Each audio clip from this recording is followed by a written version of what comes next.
The sixth module in linguistic stylistics is again style features, but this time style features which are lexical. So we focus on vocabulary as a feature of style. There are many things that can be looked at. We will be talking about repetition of lexicon, of grammatical units, repetition of the same lexical item, pun, synonyms, collocations, repetition of derivational and inflectional endings, repetition of the same word with different grammatical function, with different inflections, zero affixation also, and we will also look at some deviant forms of the lexicon, neologisms, nonce formation, words formed by implying existing rules, compound formations, word blends, words, compounds formed by hyphens, register mixing, analogy, merger, archaic forms, dialectal and sociolectal forms. So we look at many of these forms today, and the objective is that there is a choice of lexicon which contributes to the formation of style. Style is choice. Now the choice is lexicon, and lexicon is put into syntagmatic relationship within a structure and repeated, and that gives another sense. So this is also, the lexicon is also another essential part of style of a text. So the level of lexicon comprises an important aspect because one perceives the relationship between words, sounds organized as words, and meanings. And they represent concepts, they designate concepts and meanings. So they are very important. And it's complex. The use of lexicon is not simple. They show different kind of equivalences. Sometimes words can have more general meanings than what they have in dictionary, more precise, sometimes variant meanings, and at times more particular than the objects. So vocabulary does a lot of things. We need to have a look at the vocabulary as a style feature. It does a multiplicity of things. Multiplicity of words may point to the same thing, and and one word used differently may point to different things. A lot of experiments are possible with words. Words are units, we know, that make up a syntactic group and are themselves composed of smaller meaningful units. And the common processes of word formation, we know: affixation, suffixation, compounding, and so on. The level of lexicon which we are talking about includes morphology also. For morphology is basic to word formation. Lexicon and morphology both put together give us words with different shapes. The major important style features at this level comprise repetition of the noun. Now what we are going to look at is repetition of the same lexical item, one. Repetition of synonyms, another. Repetition of same word, another. Repetition of same word with different grammatical function. Neologism, coining new words. Word blend, coming into a new word coming into existence. Words from dialects, sociolects, and some archaic forms. Let us look at repetition of lexicon. When we have repetition of the same lexical item, then this repetition has a function. Generally, the function is it represents emotional stress, or it represents emphasis, one of the two. There is a function. The repetition is functional. It is not that repetition is just for the sake of decoration. It is not decoration. It adds to the meaning. For example, let's look at some of the examples. Here is an example from Shakespeare's Merchant of Venice. Shylock the Jew, whose daughter has run away with a Christian, and she has stolen the money from home and run away with her friend, who is not a Jew, who is a Christian. So what does the father say when he learns about this? It's a great tragedy for him. He says, "My daughter, oh my ducats, oh my daughter, fled with the Christian, oh my Christian ducats." So my daughter, oh my daughter. So stress, pain, sadness. Oh my ducats, my money is also gone. Fled with the Christian, another shock. And oh, my Christian ducats, mixing vocabulary. How can ducats, how can money be Christian? So he's losing his sense. Great emotional stress. So repetitions represent great emotional stress. And Shylock the Jew, we have just seen from this example, represents one such example. Another example we could take from Othello. Oh, now forever, farewell the tranquil mind, farewell content that make ambition virtue. Oh, farewell, farewell the neighboring steed and the shrill trump, the spirit stirring drum, the ear piercing fife, the royal banner and all quality, pride, pomp and circumstances of glorious war. All this is farewell. Again, emotional stress. He put his stresses on the word farewell because his mind is disturbed and he's become abnormal. He's giving up all fame and everything. Great emotional stress. Just repetition of the word farewell. Then we have pun. Pun may be viewed as foregrounded lexical ambiguity that may result from the use of a homonymous or a polysemous word. This is often used in literature for evoking some irony or for conveying meaning indirectly. Let us take 3 examples. One example, ask for tomorrow and you shall find me a grave man. Ask for tomorrow and you shall find me a grave man. This is Marcasio talking to Wounded by Tybalt. So there is a pun on the word grave. Ask for tomorrow you shall find me a grave man. Grave man here means man in the grave, dead man. It could also mean a serious man, but it means a dead man because he dies. So there's irony. It's punning on the word. Second one, oh, how the name befits my composition. Old gaunt, indeed, and gaunt in being old. Richard II Shakespeare. Old gaunt, indeed, and gaunt in being old. So Gaunt is also dying. He's an old man, and yet he plays on his name. His name is Gaunt.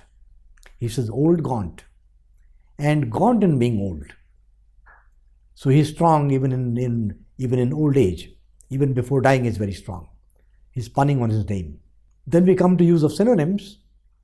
Sometimes words are not used, but their synonymous expressions are repeated.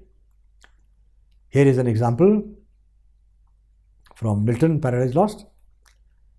But wherefore let we then our faithful friends, associates and co-partners of our loss, lie thus astonished on the oblivion pool? But wherefore let we then our faithful friends, associates and co-partners. All these words, friends, associates and co-partners, are synonyms.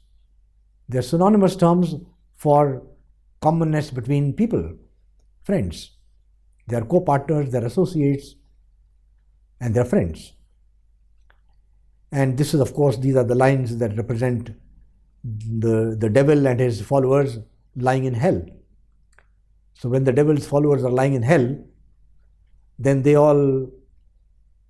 unite and they find their unity in their association with each other. And that unity is being expressed through repetition of synonyms, friends, associate and co-partners. It represents the unity. So words have more greater meaning than just their dictionary meanings. So use of synonyms also gives not only emphasis but extra meaning. Collocation. Collocation is a term that refers to different lexical items juxtaposed in the same expression, indicating a different meaning. For example, the expression where there is smoke, there is fire means that every occurrence has a cause. So smoke and fire are related. They collocate together. So words collocate to give a common sense. Here are some lines. Scepter and crown must tumble down, and in dust be equal made, with the poor, crooked, scythe and spade. So there are 4 words here, and 2 of them collocating and another 2 collocating. Scepter and crown.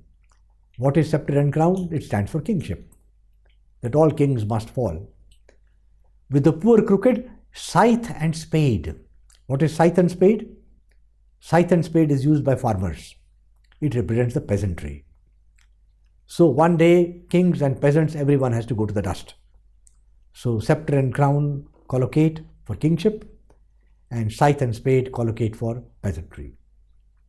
So the meaning is different. Then repetition of the same derivation or inflection lending on different words. This is also used for creating music, but let's look at these endings.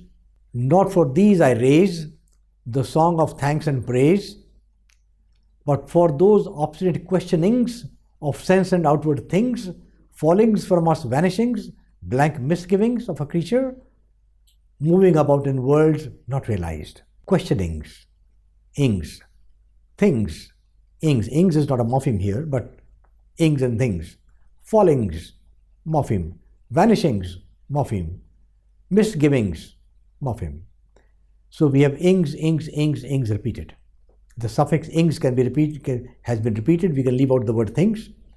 Questionings, vanishings, fallings, misgivings. So these attract our attention. They are for emphasis. So even inflectional endings can be used for emphasis and create their own music. Repetition of the same word with different grammatical, again inflection, let's see. And mark in every face I meet, marks of weakness, marks of woe.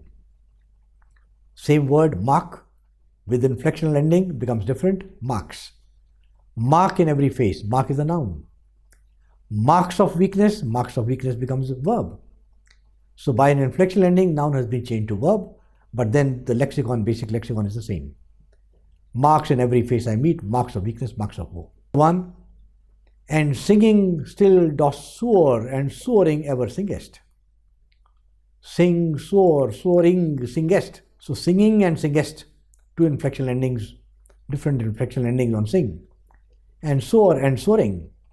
So inflectional endings, they are, if you look at them closely in the context of the poem, they represent the birds flying high, soaring high, and singing. Zero affixation and different grammatical category. Another example, wouldst thou be windowed in great Rome and see thy master thus? What is windowed? Windowed means placed in a window. That his follower, he will be a spectator if Antony is captured. This is Shakespeare's Antony and Cleopatra. Wouldst thou be windowed? Would you see me? Would you see me as if I'm in a frame? You will see me as if I'm framed. I'm placed in a window. So would you like to see me as an exhibition? So he insists that he kills him. Some example of, another example, I shall see some squeaking Cleopatra buoy my greatness. Squeaking Cleopatra buoy my greatness. In the first one, the window noun was used as a verb, windowed. Now the word noun buoy is used as a verb. I shall see some squeaking Cleopatra buoy my greatness. So buoy has been used as a verb. So boys used to act as girls in Shakespearean times. It's a pun, something like that, that somebody will be repeating my greatness some boy will be repeating. Some boy will be repeating my greatness. But here boy is a verb. So the meaning becomes different. The meaning becomes that I will be made fun of after my death if I am captured. Deviation in the use of lexicon. Deviant lexical forms are a significant way of foregrounding the lexicon and to give specific significations. Here are some examples. Neologism. What is neologism? Neologism involves the creation of new word to serve literary function, and neologism takes place in either through nonce formation or by applying an existing rule of word formation to words. And this rule formation applied where it doesn't generally apply. So two ways, one is nonce formation and the other is applying existing rule to words where it normally does not apply. It gives us new words. Let's look at nonce formation. Nonce formations are new words created for a single occasion. A word manufactured for that occasion, there was no word before that. Later that word may become current in language, or it may go into disuse, doesn't matter. When it was used for the first time, it was created. So we have some examples. We have an example of pandemonium. There was a pandemonium in Parliament, a lot of noise. This word was first created by Milton in Paradise Lost for the noise made by Satan and his followers in hell. A lot of noise that they make. Another famous word is assassination. Assassination was for the first time coined by Shakespeare in Julius Caesar to show that a political murder is different from other murders. It's a political murder. He said assassination. So it was a word created for a single occasion. Of course, it's in use now, but when it was created, it was a nonce form. Then we have words formed by applying existing rules. We'll apply rules to words where they don't apply, and we apply them and get new words. Many authors exploit this. Here is an example from John Hopkins' Wreck of Deutschland. The widow making, unchilding, unfathering deeps. There is no word in the English language called unchilding, unfathering. Un is a negative prefix. That negative prefix has been used with childing and fathering to make unchilding, unfathering. And also another compound, widow making. So what is this? Compounding, hyphen is used for creating a word which has never existed. Un is used for unchilding, unfathering. So these are new words formed by applying existing rule to a word where it doesn't apply. What is the function? The lines become powerful in the context of the text because these unchilding, unfathering shows the negative power of the sea. The ship is sunk and the sea has the power to take away children, to take away fathers. So unchilding, unfathering. So it has different meaning, absolutely different meaning. A communicative meaning becomes symbolic through this lexicon by the use of morphemes in places where they're not used. Then another example, and I, Tiresias, have foresuffered all. What is this foresuffered? There is no word in English language foresuffered. There is a forefront, forethought, but not foresuffered. So it is created because we have forethought, forearm. So based on that analogy, a word has been created, foresuffered. So foresuffered, it's a lexical deviation. It's a new word. But here, of course, the word refers to the concept of anticipating suffering of the future. I have foresuffered, it will happen again. I, Tiresias, have foresuffered all, and I see it now. So it is predicting what is coming in the future on the basis of what has already. So foresuffered is a new word based on applying existing rule to a word where it doesn't apply earlier. So it makes it more poetical and has a distinct meaning. Compound formations. Compound is also a common phenomena for creating new expressions,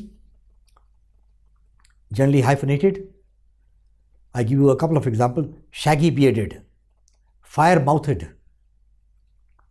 Shaggy bearded, Spencer, by shaggy bearded, he means goats. Fire mouthed, he means horses. Horses running. They're running very fast. The nostrils, breathing fast. He calls them fiery mouthed. Shaggy bearded goats. In Keats' Ode to Nightingale,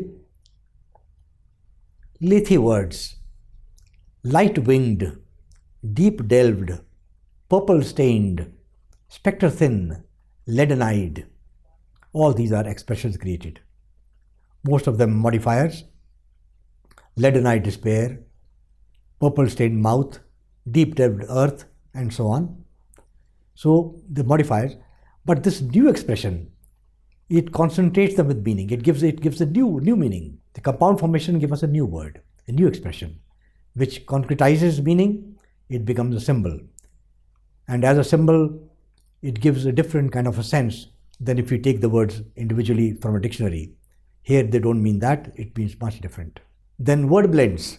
Authors create unique word blends, and they serve expressive purposes. Word blends are either created by hyphenated expressions or by analogy or merger. We merge two words into one. Turner, in his book on stylistics, he talks about coinages. He says coinages suggest a mode of thought. So word blends suggest a mode of thought. Let us look at some of these examples. Hyphenated expressions. Now these hyphenated expressions incorporate many qualities into one expression. That's why the hyphen is there. We have already seen it from Keats's example. But here's another one. Silk sack clouds. Silk sack. Willful wavier. Meal drift molded. So these are examples. Silk sack clouds. Willful wavier. Meal drift molded. The hyphens have been used, compounds have been formed to capture the texture of clouds, the density of the clouds. So hyphenated expressions are functioning for giving us a picture of the clouds. Then there is register mixing also. At some times registers are mixed. Here is a line or lines. Today we have naming parts. Yesterday we had daily cleaning. And tomorrow morning we shall have what to do after firing. But today we have naming of parts. Japonica glistens like a coral in all the neighboring gardens. And today we have naming parts. It may sound difficult, but this has two registers. One is a register of rifle instruction. The language has been taken from rifle instruction. We have naming of the parts. Firing. So this is from how to fire. So from a firing manual, from rifle instruction, some expressions have been taken and they have been juxtaposed with the lyricism of Japonica, of gardens, of corals, of shine.